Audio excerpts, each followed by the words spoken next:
Feed Forward. Now I'm going to teach you a very positive, upbeat way to help yourself get better, to help other people get better. It's a key component of my coaching process. It's called Feed Forward. Now in Feed Forward, you're in two roles. Role number one is called Learn as much as I can. And when I teach the classes, I always ask, are there smart people in this room? Everyone says yes. I say, if you had a chance to learn from these smart people, would you like to do that? Everybody says, of course. Role two is help as much as I can. Then I ask, are there nice people in the room? Everybody says yes. I said, if you had a chance to help these nice people, would you like to help them? And everybody says yes again. So I say, look, you're either going to be learning from these smart people, which is good, or helping these nice people, which is also good. Therefore, it is all good. Now, what are the rules of Feed Forward? Rule number one is no feedback about the past. No feedback about the past. We spend too much time in our lives talking about the past. Have you ever been impressed with your husband, wife, or partner's near photographic memory of your previous sins, which have been documented and will be shared with you in a repetitive and annoying way? Well, you know what? We can't change the past anyway. Rule one, no feedback about the past. Rule two is harder. You can't judge or critique ideas.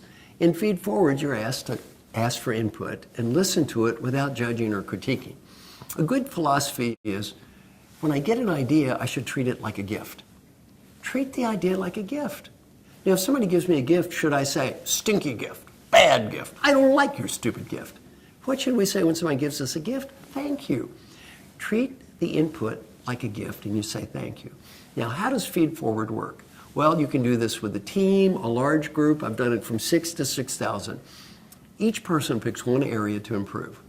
Not 30, not 50, not 101, and whatever they pick needs to come from their heart. Then each person says, my name is, I want to get better at. The other person gives them one or two very quick ideas for the future, no feedback about the past. They say thank you. The other person says, my name is, I want to get better at. One or two quick ideas for the future, no feedback about the past, thank you. They shake hands and rush off and talk to another person. The goal is to talk to as many people as you can when I do this in a large group, maybe in 5 or 6 minutes.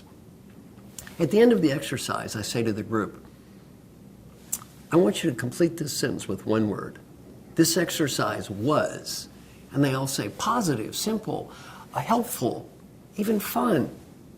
What's the last word you think to describe any feedback activity? Fun. Has anyone ever called you up and said, I have feedback for you, I'd like to have you come into my office? And you said, fun, fun, fun. Fun is the last word you think of. Yet when I do the Feed Forward exercise, no matter what country I'm in, 95% of the people say it's positive, useful, helpful, or even fun. Then I ask, why? Why do people see this as fun as opposed to painful? And they say, well, to start with, it's fast. One thing we do about coaching is we talk too much. And in this exercise, you learn to give one or two very quick ideas. Don't babble on. By the way, if I'm doing coaching, we often talk too much. I give you my best idea. Now I talk some more. My second best idea. I talk for an hour. My 75th best idea. What happens to the quality of our ideas? We keep babbling. They get worse and worse and worse. And you don't remember my first good idea. You remember my last stupid idea. Another term is it's simple.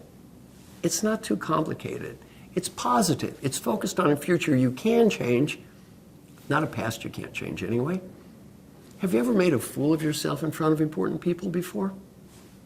How much fun is it to relive that event? Well, that's not a whole lot of fun.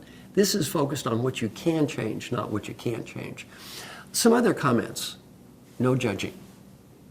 I always tell a group, if I would have allowed you to judge or critique each other's comments, you'd have spent twice as much time debating about the comments as listening to the comments. How much do I learn proving you're wrong? Nothing. How much do I learn proving I'm right? Nothing. What percent of all interpersonal communication time is spent on somebody talking about how smart they are, how dumb somebody else is? About 65% of all time is wasted on that. Cut that out, life is much, much more positive. One gentleman said, I listen better in this Feed Forward exercise than I almost ever listened in my life. Ask him why. He said, normally when other people talk to me, I'm so busy composing my next comment to prove how smart I am not really listening. I'm just composing. The irony, he had a Nobel Prize. A man with a Nobel Prize in a management class trying to prove he was smart. I said, look, you got one Nobel Prize, you're not going to win two, it's okay. Let's just declare victory here. Well, a couple of final points on Feed Forward that make this work. A common misconception of coaching is, I have to have a deep knowledge of you to help you. I've done this with groups of people who didn't even know each other, and they're shocked how much they learn.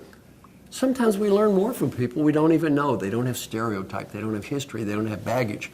A bigger misconception of Feedforward is, I have to be better than you to help you, or superior to you, or you have to be smarter than me to help me. Wrong. At the end of the exercise, when I work with large groups, I say, how many of you felt the need to say this to the people around you? I have your problem too. I have your problem too. I have your problem too. They almost all raise their hands. It doesn't matter what country I'm in. Even though our cultures are different, in here, we're not the difference. We're not that different on the inside. And most people say, I am amazed at how similar everyone else's issues are to my own issues. Well, we don't have to be better than others to help others. Better off being a fellow human being, stumbling through life without clear answers to tiny little questions like, who am I? Where are we? And what is going on here? That's all we are anyway. We're not little gods. We're just little confused people stumbling around. What's great about Feedforward is the whole focus is on helping each other, not judging each other. So if you look at Feedforward, a very simple process. What do you learn? You learn to ask for input. You learn to listen non-defensively. You learn to say thank you and give people recognition for what they say. You treat it as a gift. You don't have to use the gift.